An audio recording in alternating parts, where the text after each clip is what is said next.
Hello, I have a tiny treat here, and it looks like I haven't uploaded a video review, but I've had this beer, and it's the pale ale version of their treat series, 5.4%, and the treat series, as you might guess, is kind of their sweeter IPAs. Used to be mainly released for Halloween, but now all the time. This is the canning from 5 days ago. Now they have graphics on the bottom of the cans, little snowflake. And this is American hops. They say juicy American hops with a sweeter base, and I feel like in a pale ale, it kind of helps to give it a little bit more oomph, more something. Whereas I usually don't get their treat and super treat and mega treat and all those because they're just big, boozy, and too sweet for me. We'll see if I still like this one though.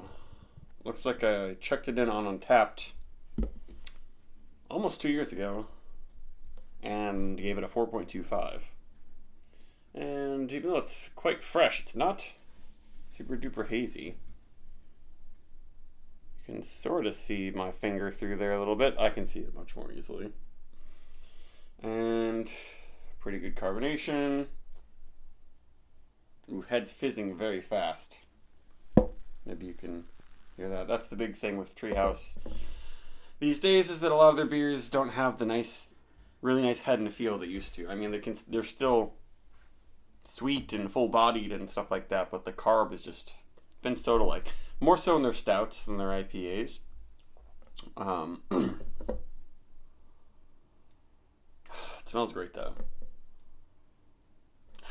Their classic yeast is coming through. This probably is similar to like a sweeter version of haze, but pale ale, I guess.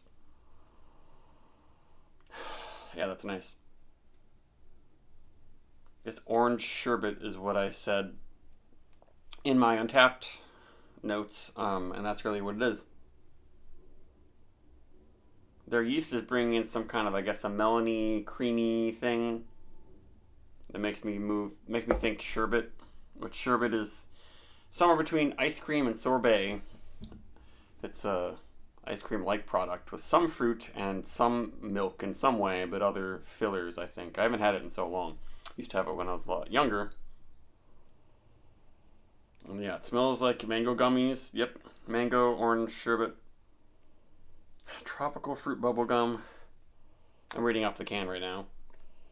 I don't know about that. I'm not getting bubble gum, which I'm happy about. But it's close to there. And we shall see if it's too sweet. Yeah, I haven't had a Treehouse beer in a while, and this is carrying their classic yeast profile very nicely. That melony, circus peanutty, unique ester thing that I don't get in any other beer ever. There have been some times where I'm like, oh, is this like Treehouse? And then I try Treehouse and I'm like, nope, it's not. And if I get one of their classic beers, or one of their beers that's not supposed to be a different style of IPA or a different yeast, I'm always sad if I don't get it. But this has got it in the smell, the taste.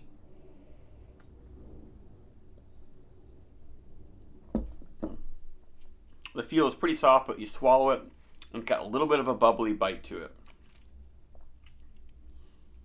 It kind of makes the bitterness seem higher. Like, this doesn't seem super sweet. Maybe if you're thinking a pale ale should, like, not be really big. I don't know. A lot of times people think, oh, a pale ale, it's less hoppy, it's more sweet. And an IPA is more hoppy, less sweet. And it's really in the eye of the beholder these days.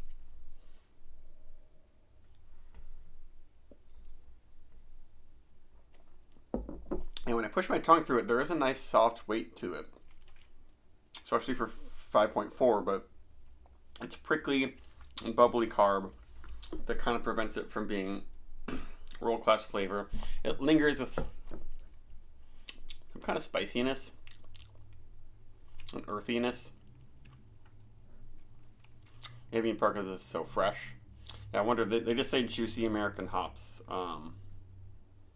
So what does that mean? There's Citra? Probably. I don't think I get Mosaic. I bet there's Simcoe. Baby Amarillo.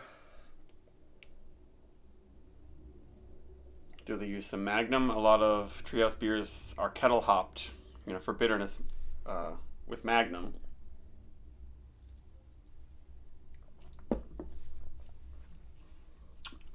Yeah, because of that spritzy carb bite and the spiciness and earthiness, it's like. And now it's moving away from the Treehouse esters, and it's more just like a hazy pale that's like, I don't know, got some Sierra Nevada vibes in a way a little bit. Obviously, it's not the yeast is not that super clean. It's not American ale yeast. But it's pretty dry and drinkable. And the bubbly carb bite isn't that bad. The head did kind of die down. Let's see what the bottom of the can adds. You got any sediment? A little bit.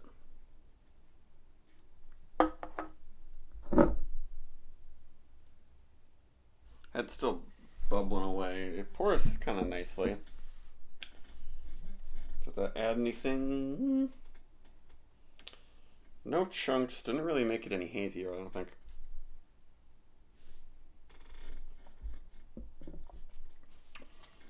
And there's kind of a cooling, I don't know, like blue raspberry thing. Maybe they use Centennial in here?